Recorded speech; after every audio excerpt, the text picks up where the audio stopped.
Hi, thank you so much, Anna. So good afternoon once again. Thank you for joining us in today's webinar, which talks about cybersecurity awareness. And our theme today is building a resilient IT infrastructure, of course, for your organization. So thank you all for joining us once again. Thank you, Reliance team, as well. So my name is Ruth Onyango. I know most of your existing customers, and it's always good to provide a brief introduction if you're the first time here. My name is Ruth Onyango. I'm an account executive here at Reliance Data Tech. So Reliance Data Tech is a member of Reliance Infosystems. We are a multinational organization. And I'll just quickly take you through our house rules for today webinar. I'll say that. So our presentation is being recorded in case you need to make any reference, of course, in the future. I know you're muted, your videos are off, but feel free to ask any question in the chat area. We'll be more than willing to provide you answers during the Q&A session. Also, as part of our agenda is, of course, to touch on cybersecurity and awareness. And I'll briefly start by introducing who Reliance is and what we do as a global ICT organization. I'll be joined by two more speakers from our network and infrastructure team. That's Anna Kamene and Toby Abijoye. So the team is from Network and Infrastructure, like I've mentioned, and is being led by our Vice President, Mr. Victor Bayedo. So who are we? Reliance Data Tech is a member of Reliance Infosystems, which is an ICT organization and a multinational, call it, organization. So we are based across the globe, both in Africa, Middle East, Canada as well. So as Reliance, our mission is aim for a structural dominance and unparalleled excellence to simplify processes and scaling operations for your organization.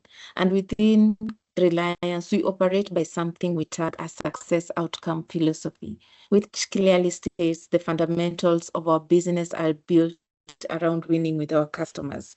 And I know most of you engage you in a number of workshops and a number of trainings. Of course, this is to bring value to you. Therefore, we see you more of a partner other than just calling you clients. And we do this because we measure the success of how much progress will help you achieve as an organization. We also operate with 4 success pillars. These are these are mode of operations here at Reliance Infosystems. And of course, aware AI is the in thing right now. So the first pillar is AI and people transformation. So transforming business with new technology, improving operations to make companies more efficient, securing business with advanced protection, scaling their infrastructure, your organization infrastructure, and of course, if you need migration to the cloud. So I will look at this AI, these success pillars one by one, and I will start with AI and people transformation. So through business transformation, we've helped business modernize their infrastructure, automate processes, and prepare for future. So our services here include cloud services, process automation, disaster recovery, adoption and change management, and of course, many more. Our goal is to help your business achieve sustainable success. So our second pillar is operations and insights.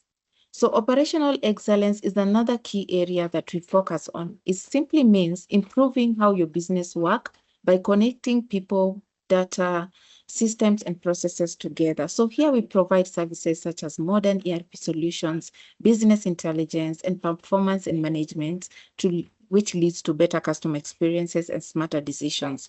This is to ensure that your business achieves greater outcomes efficiently. We look at the third one, which is protection assurance. Of course, we sell to you a peace of mind as a service. That's how we refer to it.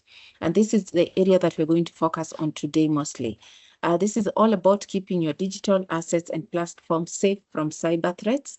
With such services such as endpoint protection, advanced threat protection, and managed securities. Our goal, of course, is to ensure that you have a peace of mind. Like I say, we sell to you peace of mind to run your business using technology while you also focus on getting the profit. Last but not least, cloud services.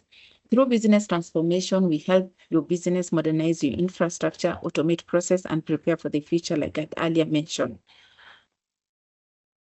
So as an ICT consultant firm, we've partnered with the most of these OEMs that provide advanced technologies to solve your business IT needs. And on top of the list, we have Microsoft and we have Sophos as the top of the list among the partners we work with. So as a Microsoft partner, we've also earned awards, and these are some of our achievements. So we've received this in recognition of our demonstrated expertise across key solution segments within Microsoft and also Sophos. So currently with the current one, we've won this severally, with the current one being Microsoft Partner of the Year in Botswana in Nigeria. So these are just some of our clientele that we have existing. You're also our clients. The list is endless. Like I said, we are a multinational organization. And at this point, I will hand it over to Anna, and feel free to drop your questions on the chat box. Thank you. Okay, thank you for that beautiful introduction to Reliance Ruth. I'd like to welcome all of us to our webinar today, which is themed Building a Resilient IT Infrastructure. And so as we continue with the webinar, please be reminded that you can ask your questions in the chat area. There'll be people to answer the questions as we go, and also we'll have a Q&A session at the end. And we can also be on the lookout for some polls that will be dropped as we go on. So when we talk about building a resilient IT infrastructure, that would come with the question of what are the trends that we need to look out for while we are making our decisions on which are the best security practices to employ, which are the best tools that we can have in our arsenal. And so some of the key trends we've highlighted here can help you to think about what you have in your infrastructure and make informed decisions while you're trying to get the best security tools for that.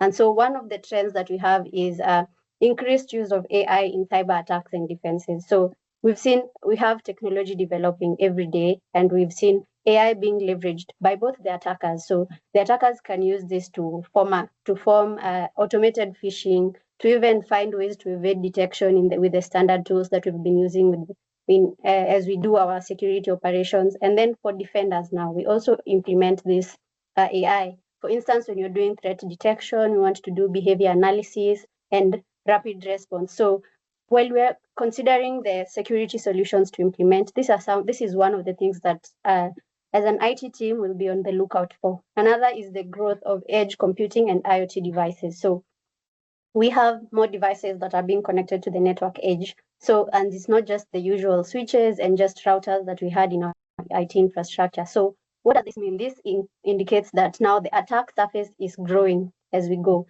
And so trying to make sure that every edge device that we've connected to our network is protected is something that must be considered, and also trying to find the best technologies for that could be a source of stress to the IT teams for that. Then we have expansion of cloud and multi-cloud environments. So here we're talking about, we've seen so much shift from on-prem to cloud and hybrid environments, which requires now you have to be scalable. You also now have to consider the security, the best security practices and technologies that you will have in your cloud environments, how to perform the security, considering we have the shared responsibility model. So this is something that as an IT person, you'll be on the lookout for, trying to find the best solution. Then we've seen sophistication of ransomware and extortion attacks. So now that we have even AI, we have things such as ransomware as a service, where for someone to deploy or to use ransomware within an organization, they don't have to be very tech savvy. All they have to do is find the right website, find the right person, buy ransomware as a service, and then come and exploit it within your environment. So also thinking about how easy it is for just anyone to have to extort our networks and to even be in our networks is something that needs a lot of thinking while we are designing the tools, and also we need to consider while we are doing threat detection and incident response. And then we have the evolving data privacy regulations that are globally. So every day we have newer requirements that are being added to the regulations that we currently have. We have stricter regulations, and we have to be compliant with all this. And we have various industries and various standards that we need to look out for. So with these evolving regulations, we have to make sure that what we are using within our networks, the security that we have there, is something that will be compliant, so we don't face the legal charges or whatever consequence that will come with non-compliance.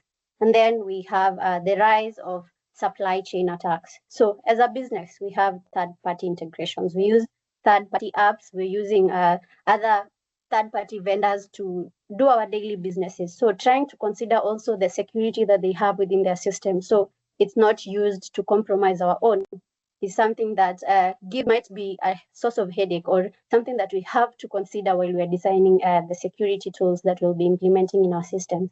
And last but not least, the increased focus on cyber threat of insider threats. So whether it's malicious or accidental, these insider threats are on the rise. So the people that have access to our assets, that have access to our network, could be compromised and could cause an attack within our system. And we have to consider how we can best protect our resources, the human resources that we have within our organization. So with that, we'll be moving to now, with all these trends, what are some of the common attack vectors that an attacker can use? And before we dive into this, a poll question will be dropping for now that you can consider to look at what could be causing you stress as you're looking at your current infrastructure. What could be something that, so the question is, which of the following is a security challenge that puts most pressure on your IT team? Please be kind to engage in the poll question for that. So one of the common attack vectors is phishing. So phishing has remained a top vector now, even being amplified with the AI-driven attacks that we talk about. So someone can craft an even more convincing email, or even use a more convincing audio or video of a person that could increase the exposure to our unmanaged devices. Then we have social engineering. So when we talk about social engineering, this is someone who's just trying to get as much information as they can get from you, or to get access to your data by just doing, it could be in the form of someone just persuasively and suddenly demanding some data, and maybe they can be urgent requests to gain access to a system. And so having to think about all this is causes a rise in the insider threats, because someone, if asked very urgently, for instance, maybe you think it's an IT team requesting something, they might fall victim to these attacks. And then we have bring your own device. So we have more IoT devices, we have more edge devices, we have remote work, hybrid work, and people are working from various locations, not the regular office that we used to work in. So all these devices could be sources in which an attacker can gain access to the network, either through the network that a person is connected to, or the endpoint that this user is using. Then we have malware. So malware is any malicious software that could be used in your network. So it could be in the form of a background process that's running alongside your legitimate processes. It could be someone visits a website and then they click on something and they do not know that it's loaded with something that's running on the background. And then we have most of this malware could be AI powered, so they're able to avoid even detection and even being protected. Then another attack vector that we have is unpatched vulnerabilities. So this is so many softwares that we're using, and the OEMs and the providers make sure to release patches. So if within our organization we fail to notice these patches, or some of us might not consider something, you may say that you will do it tomorrow, and then an attacker comes and finds these unpatched vulnerabilities and they'll exploit it. And so this could be something that an attacker will just look out for, and then they can go and look for any exploit that they can find, and they'll gain access to our network. Then we have insider threats, as we talked about. So we have remote work could also be a contributor. We have our resources not being well educated to know how they are doing it, or someone could maliciously just want to gain access or to do something to the network, and this could be a common attack vector that an attacker could be looking for. Then we have misconfigured systems. So we have so many devices, so many configurations, so many vendors that we have to consider, and sometimes you might think in form of, could be as simple as a default credential that you have within your environment that you did not consider to change. And so if this is what you have there, someone could just come and say, okay, no, this person is just using the regular login credential, admin, and gain access to your network and gain privilege and gain access to the data. So with all this information now, the question would be, how would I protect myself? What would I do to ensure that my organization is safe and protected from these various attacks that we have? So we introduced the concept of layered security. So when we're talking about layered security, we are referencing to dividing your network into various layers so that you protect each of the layers separately as a entity, and not just assume that the entire network is protected. So one, when we talk about the human layer, here we're talking about the users, the people that have access to our network, the resources that we use, the human resources that we use, the people that we can give access to and permissions that they can perform anything within the network. And then when we talk about the perimeter, this could include both the physical aspect of it, like walls, how can someone access your offices, do they have surveillance do you have, and also it could also be in terms of monitoring the traffic that you have within your system.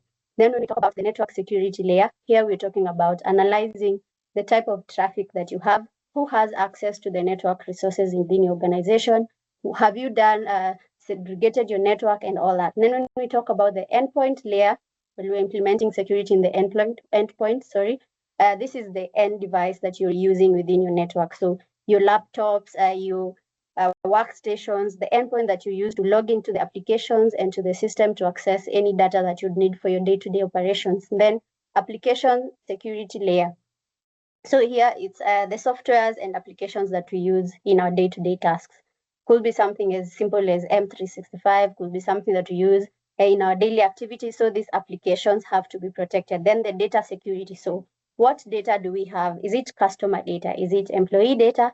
Is it our financial data within our organization? So we have to protect the data itself, whether it's at transit or in rest. In whichever form our data is, we have to consider and make sure we protect it.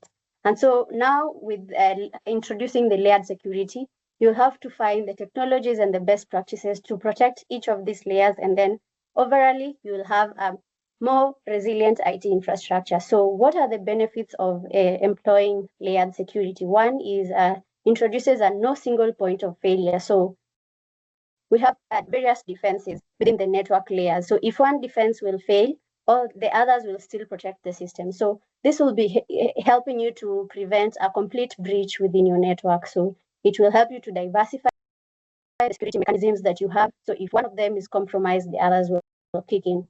And then we have defenses against diverse threats. So by using these multiple layers, the organization can address a wide range of threats from the various attack vectors we saw. So if we can be able to have a completely layered security, whichever attack, when one attack vector is used, the others will not be leveraged, and it will help you to protect yourself from the diverse threats that could be happening within an environment. Then delaying attack progression. So each layer of security will be slowing down the attackers. So when it slows down an attacker, it also gives you time to detect this as a defender, to detect it, to respond to it. And so it's overall, it will be slowing down the progression of the attack, and you can be able to find now improved detection and alert. So we have multiple layers. You can implement monitoring tools to give you visibility within your system. So you'll be able to see which security implemented, raised an alert, where is it, and then you can stop the attack as it goes.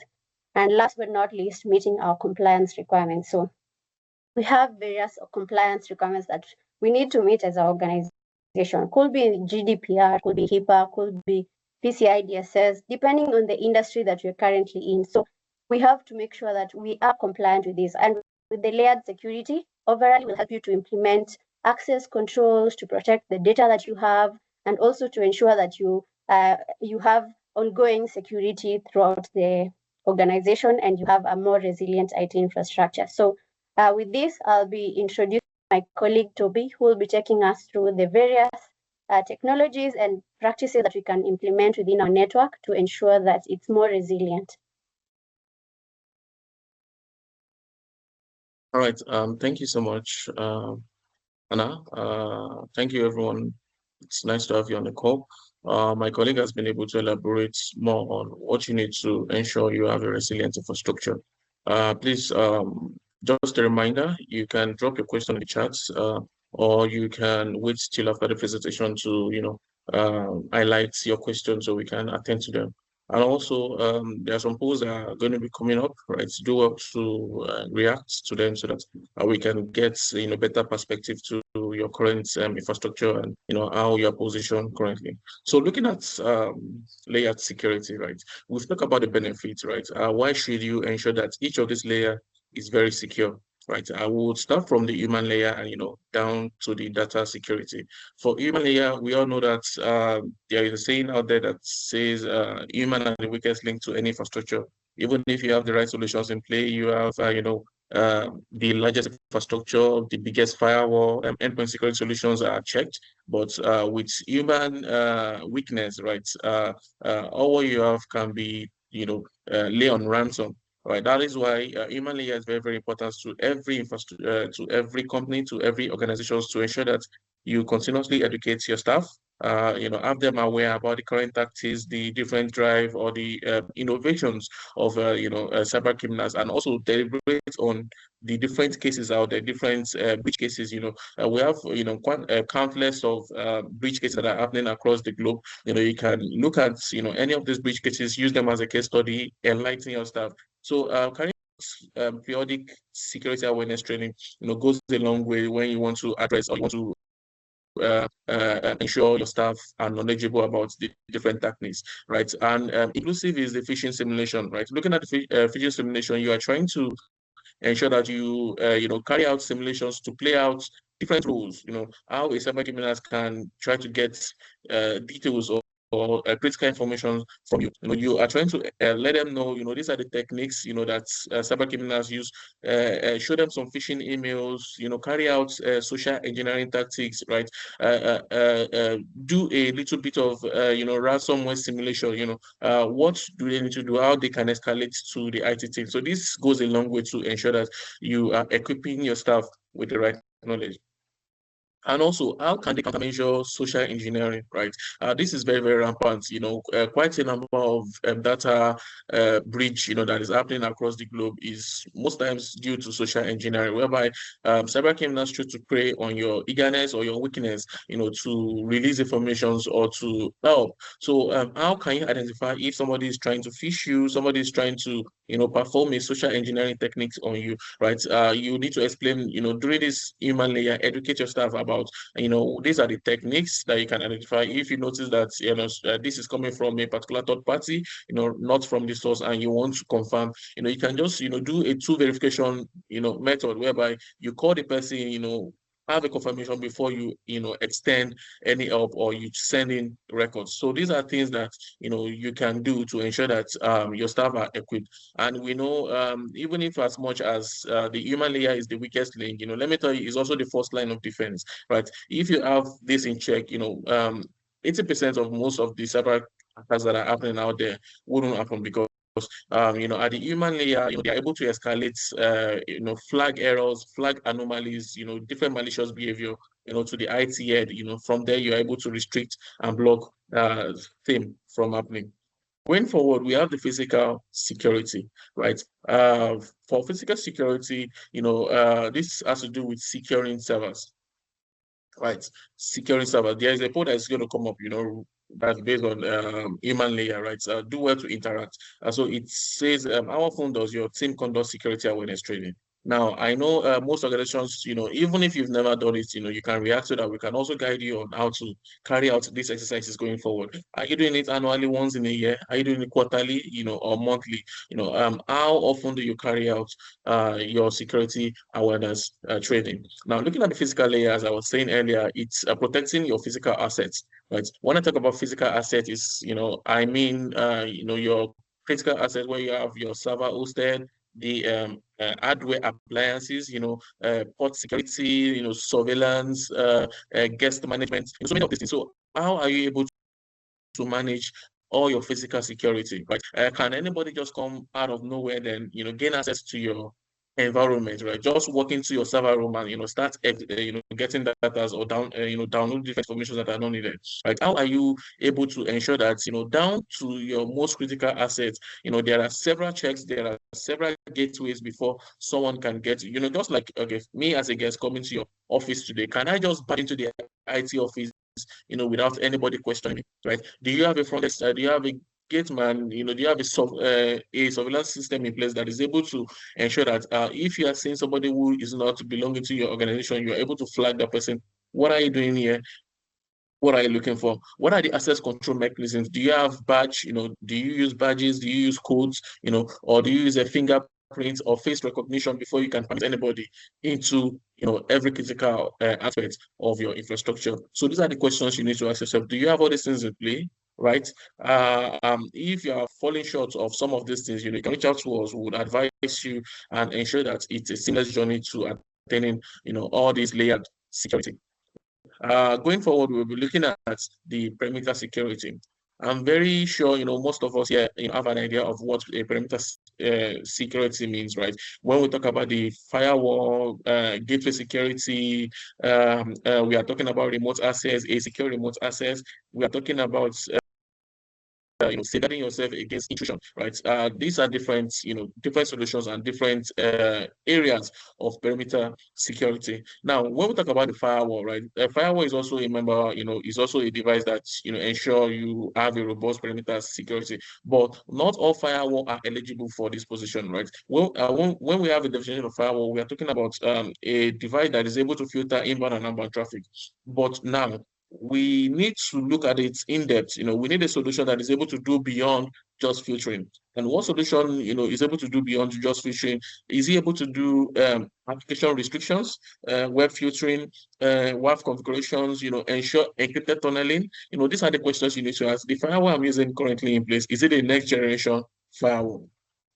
Right? Is it the next generation firewall? Am I able to expand the capabilities of the firewall or stretch, what I'm supposed to do? If I have users connecting remotely, am I publishing my internal server over the internet just for them to be able to access it?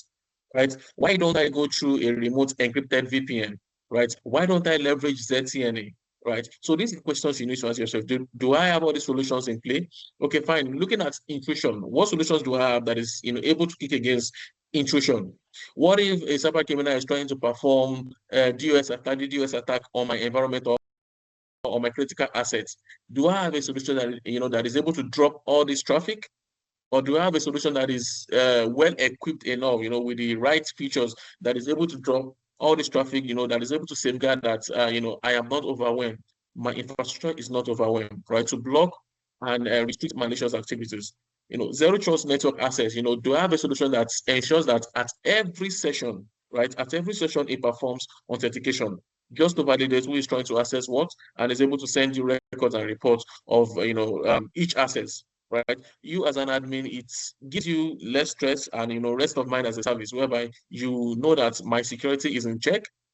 I am able to collect logs, look at reports, and my devices are able to flag malicious activities within my environment. These are questions you need to ask yourself in the perimeter layer. Do I have my perimeter layer secure, to its max? Network security layer also, when we talk about network, and I want to tell you for free, every organization have a bedrock of networking. Right. There is no organizations, that is in play today that doesn't have a bedrock of networking. Now, these are questions you need to ask yourself. In my networking, do I have segmentations in play? What are the access list controls that I've put in place, to ensure that somebody from the front desk is not able to access critical assets, that is belonging to the finance department, right?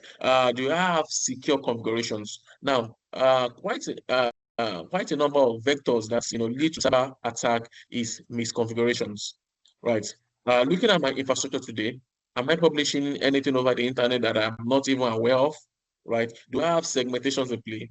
If a cyber criminal gain access to the front desk office, desktop, is he able to easily access my critical assets, right? Let's say my server, let's say my web application, let's say Active Directory. Is he able to easily access those, physical services just from the front desk or just from the gatehouse? So these are questions you need to ask yourself. Have I segmented my network whereby I am able to reduce the attack surface, within my infrastructure. I am able to protect lateral movement of, cyber criminals. These are questions you need to ask yourself. Now, do I have a SOC practice in place, right? Do I leverage solutions like SIM solutions, SWAT solutions, whereby I am able to understand the different activities going on at different nodes, right? I have so many third-party solutions. I have different devices that I'm using to manage my network, like the firewall, the router, the switch, the access point, what have you. But how am I able to easily manage the alert systems, and not get overwhelmed? Do I have a SIM solution that is able to integrate with all these solutions, and present all these, events on a single dashboard? And am I able to prioritize these events based on severity, right? What is more critical than the other, right? Am I able to see who or when a person log on to any event, right? Any change in management, am I able to understand all these things? So leveraging a SIM solution also in your environment goes a long way. So these are things you need to ask yourself, right? In my network security layer, do I have all these things in play? Am I able to say, as of today, that everything that has been mentioned here is what I currently practice, right? So these are questions you need to ask yourself. Now, security goes beyond just, within your infrastructure. Now, we might say that, yes, when my staff work from the office, right, we do not practice an hybrid environment. We do not practice work from home, framework, right? But what we do is my staff come to the office and, once they are in the office, I have maximum security for what they do. But the question you need to ask yourself is that whenever they go home, how are you able to safeguard what they do on their system? Or how are you able to understand the processes that is happening, after they leave the office? With an endpoint security solutions, you're able to understand, and even live response into most of these machines, should in case you find a malicious alert, running on malicious activities running on that particular system. With the EDR solution, right, we have so many EDR solutions that you can leverage, right? So we have Sophos, Fortinet, Microsoft, different OEMs that are up to date, and also gives you the privilege of doing live response. Now, what I mean by live response is a scenario whereby if I'm not with your system at the moment and I see an alert that says, okay, there is a PUA running on a particular machine, right? Or there is like this particular user has downloaded a malicious file, but has not started executing. How am I able to stop that process at real time, right? With a very good endpoint solution system, right? You are able to, do a live response whereby, just the normal way where you do RDP into a particular machine, but you don't need an RDP service now. With your endpoint solution agents running on that particular machine, you're able to do a live response and, stop all this attack from going forward, right? How am I able to safeguard whenever I have a lost system or laptop? Okay, if my staff come tomorrow and tell me, yes, she was robbed and our particular laptop was stolen, how am I able to ensure that the information on that particular laptop is encrypted, right?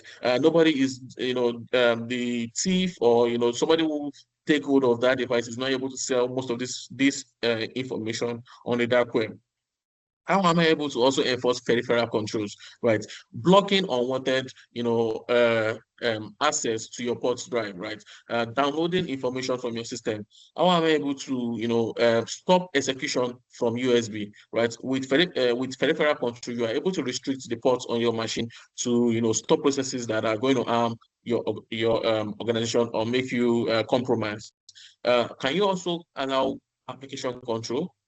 Can your endpoint solution also, put in practice application control, whereby you are able to, control what your users can download, what they can run, different application that they can run on that particular systems, so that you are able to kick against, malicious application from running command and control server, communication to command and control server via applications, right? So you're able to safeguard all these things, with the right endpoint security solution. That is, to discuss about the endpoint security layer. Do you have all these things in play, right? This is a question you need to ask yourself. But don't be scared, actually. Most of these things is just for us to make you aware of the different layer where different attack vectors can come to play. And, you have us here to, give you rest of mind as a service, whereby you can reach out to us, would, help analyze what you currently have and also advise going forward to ensure you have a robust security infrastructure in place. Now, looking at the application layer, I know most organizations here are hosting their application on-premise or in the cloud, or you are trying to publish a particular service over the internet. Right. How are you protecting your applications? Right. Do you constantly do patch updates? Do you carry out a VAPT exercise to ensure every loophole is being addressed? Right.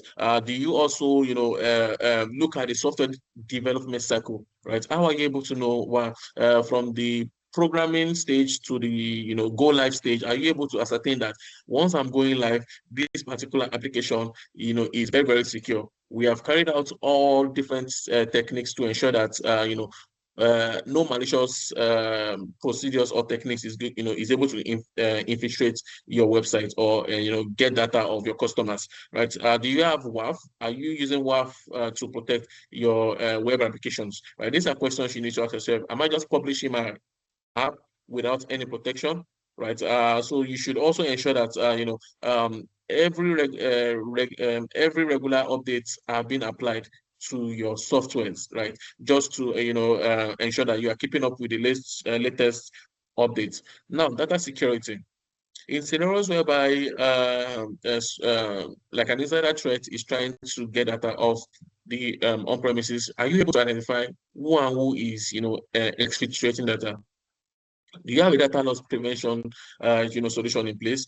Are you able to encrypt data at rest and also in transit? Right, this is very, very important because cyber criminals lock in at every point. Right, they want to be able to get your data and interpret them. Right, are you using the right encryption tool? Right, because there are some encryption that it is easily for cyber criminals to be able to decipher. Right, are you using the right tool in place? What about business continuity and disaster recovery plan? Right? Do you have a plan whereby if peradventure you get breached, are you able to continue your business, even if not in large scale, are you able to pick up from, the point where you got breached? Or do you have a disaster recovery plan in place? Right? And I am also an identity access management. Are you able to ensure you, have a least privilege policies in place? You control who should have what to a role, RBAC, profiles in place, whereby each role should, be able to access what is pertaining to them. Somebody from the IT shouldn't be able to access, finance logs or finance files, right? Right. So, do you have all these things in play? So these are questions you need to ask yourself. Is my data secure? As of this current position, do I have all these things checked? Now, cloud security, we needed to add this slide also because most organizations are looking at leveraging the cloud or moving their resources to the cloud. And without the right knowledge, they believe that, once I move my resources to the cloud provider is responsible for, the security of my resources. So please, most of these things is not the right notion. There are some level of security that the cloud provider is going to provide you, right? And there are also some level that you are also responsible for.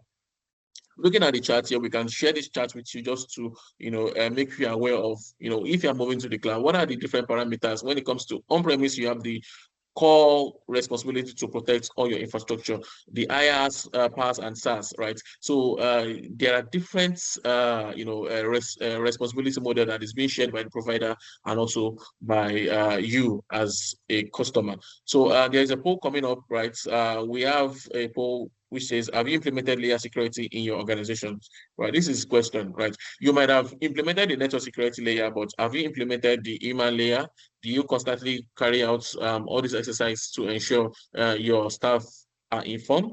Or do you have the data security layer? So these are questions you need to ask yourself, right? Have you carried out all this layer implemented correctly? Now, last from my hand is discussing about the governance, risks, and compliance before my colleague Anna comes on board. Right, different organizations have their compliance requirements, right? GDPR, HIPAA, PCI DSS, IS 2700, and NIST, which is global, right? So have you met up with your compliance, framework or requirements, right? How are you protecting sensitive data, right? What are the steps that you need to, put in play, should in case you have an incident that happened within your infrastructure? So these are questions you need to ask yourself. If you need our assistance, we are more than readily available, to take this conversation forward. Over to you, Anna. Thank you. Thank you so much, Toby, for that amazing presentation. By now, I know we are mostly looking at what we have in our organization. What are the best steps to take when we go back to implement a more layered security and to have a better and a resilient IT infrastructure. So before we go into the next session, a poll question will be dropping around now, asking about, let's see the poll question, or what's the biggest obstacle that you could have while adopting new technologies in your organization? So could it be budget? Could it be lack of technical skills and all that? So we'll need your feedback so that even as we are going ahead, we can help you tailor solutions best suited for your organization. So now we need to talk about the practical approach. So after all this, someone could be wondering, okay, so we do not have layered security. What is the best approach that we can take? How do we even get started to implement a layered security within our organization? And the first thing I'll say is perform a network and risk assessment. So here you're going to go within your network, within your organization, identify the assets that you have, identify which ones are more critical, try to find the vulnerabilities that could be exploited within these assets, and then you also understand the threat exposure and what impact an attack on these assets could bring to your organization. So this will help you to prioritize which of the layers you could start with, because I'm sure you might say that we cannot just start by implementing everything. You need to have a detailed approach. So this could help you to plan on which should come first. Then we have securing every layer, not just the perimeter. So we've gone through this during the presentation. Just don't consider that one security technology or practice could cater to everything that you're looking forward to. So while you try to secure, even if it's just one of the practices within each layer, this could help your organization to protect itself. So do not assume that breaches cannot happen. So always assume that a breach could happen, either internally or externally, and try and adopt as many security technologies and practices as have been mentioned before. Then we have implementing a robust data backup and recovery strategy. So as we said, as you assume that a breach could happen at any time. So if it happens, do you have data that can help you to go back to your activities as if everything was normal? What is the time that you've set to recover? So regularly backing up your data could be on cloud or using the various vendors that offer data backup strategies. So this could help you, and also testing the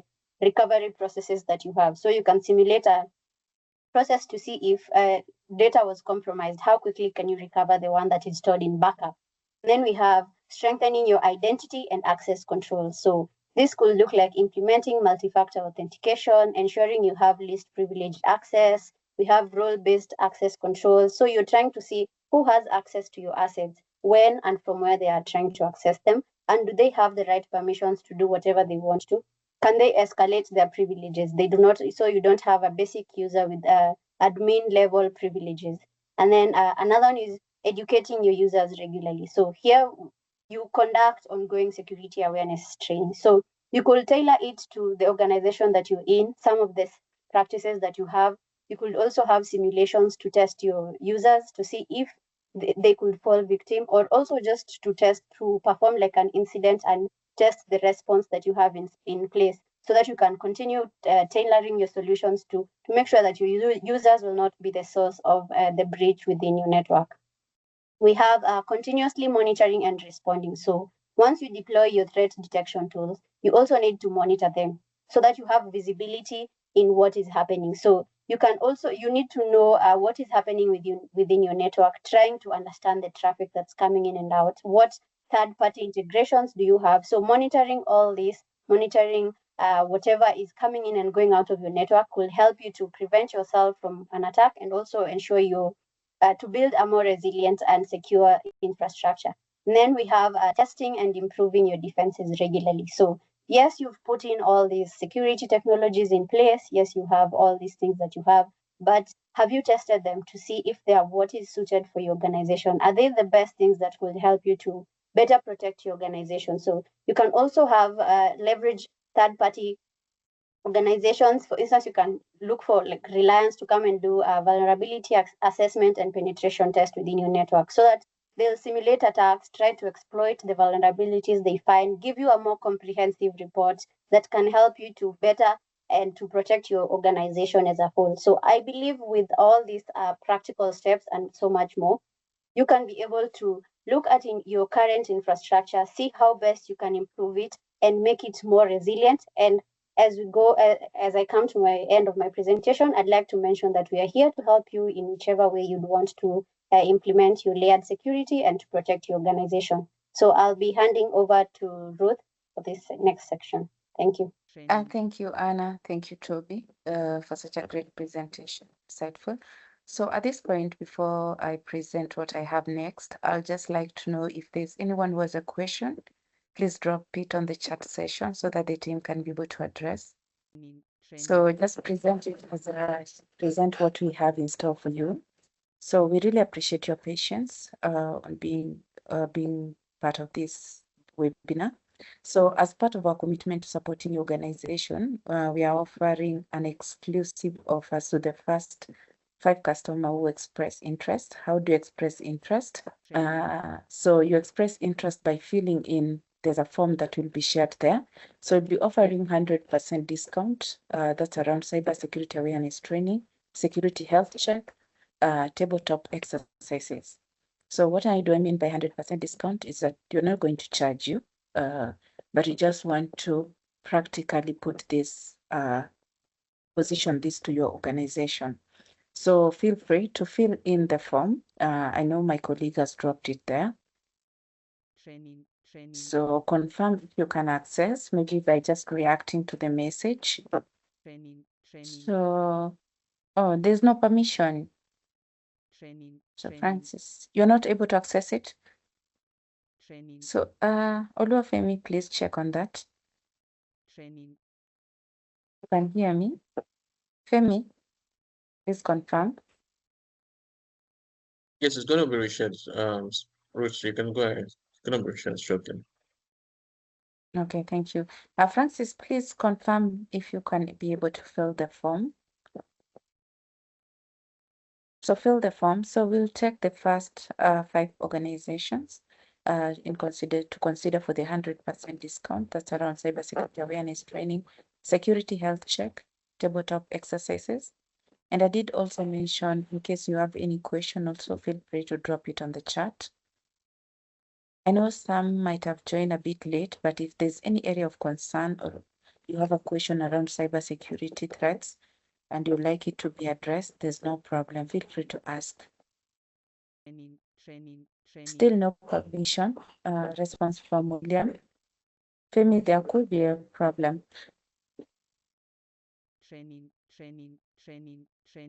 Still not able to access it. Okay. So this is what we'll do. I'm dropping my email address here for the organizations that will have to take advantage of this 100% discount. Just inbox me on my email or here on Teams, and I will share the details of planning when we can execute.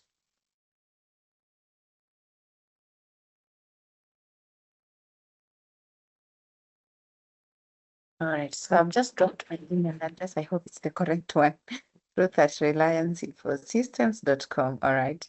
So feel free to inbox me on Teams or just share with me an email or some of you've interacted. So I'm using another option. So let me just. Oh, okay. Hinde, thank you so much. So you can as well try that one. William, Francis, please try to fill in that one. I wouldn't want to take much of your time on this. Alternatively, if you're still not able to access, please use my email. But they have dropped another form there. So feel free to fill in your details and we'll reach out to you individually as an organization. So at this point, I'd like to thank everyone for attending this particular session. I've not seen the questions on the chat box area. Thank you. Thank you, William. So we are good. We can use the latest link that has been shared. So I'd like to thank everyone for attending this session. I've not seen any question popping out there, but but like we say, the first 5 organizations will be able to present to conduct this 100% the discounted offers. And during that session also, since this will be internally within organization, we can be able to address any of your internal concerns. And I know there's a poll that provided some responses as well that will also guide us to give you more feedback during the in-house training or yes, that. So thank you everyone for your time. Anyone from the Reliance team with a question or any addition? Thank you so much, Ruth. Just to thank the attendees for joining us for the webinar. We hope that it's been insightful and you've got pointers. And to remember that for any solutions that you might need help with, we are here and we are ready to assist. Thank you so much. Right. Thank you, Anna. We can adjourn the session and everyone to have a good day.